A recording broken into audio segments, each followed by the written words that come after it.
Let me start with something that absolutely baffles me about modern NFL contracts. Why do teams keep throwing money at players who've barely proven they can stay healthy? Take Chris Olave's new deal with the Saints. I mean, this isn't just a contract.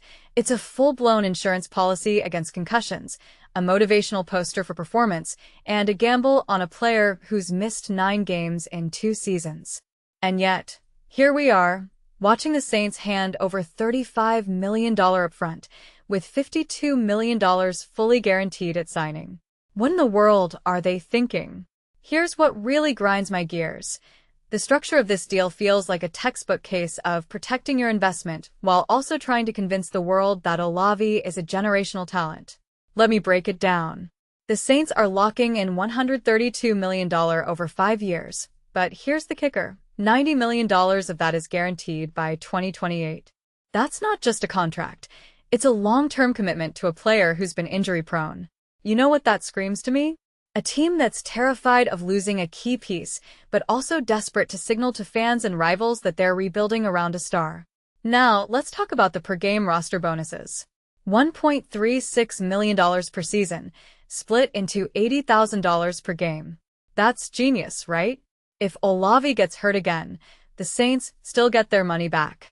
But wait, there's a catch. These bonuses are only guaranteed if he's on the roster, which means the team is still betting he'll stay healthy enough to play. It's like a twisted game of Russian roulette where the Saints are both the shooter and the target. And honestly, I think they're banking on the fact that Olave's 2025 season, where he started 16 games, was a fluke. What's fascinating is how the Saints are using performance escalators as a carrot. $400,000 for 1,200 yards, $400,000 for 10 touchdowns, but here's the thing, Olave hasn't hit any of those marks in 4 seasons. So, are they trying to motivate him? Or are they just setting up a scenario where they can say, hey look, we gave him a chance to earn more, but he didn't take it? It feels like a double-edged sword.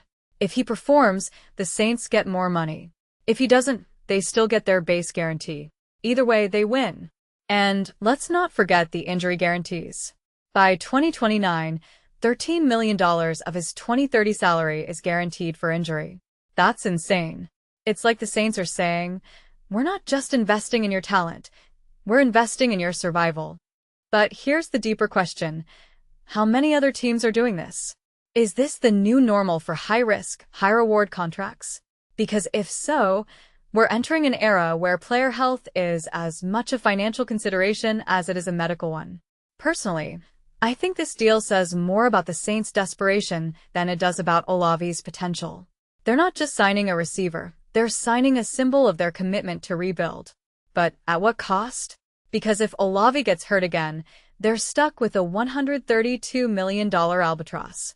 And if he stays healthy, they're paying top dollar for a player who's still unproven. Either way, it's a gamble.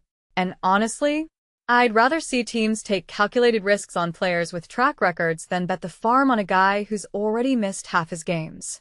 But hey, that's just me. What do you think? Is this the future of NFL contracts, or is this a cautionary tale waiting to happen?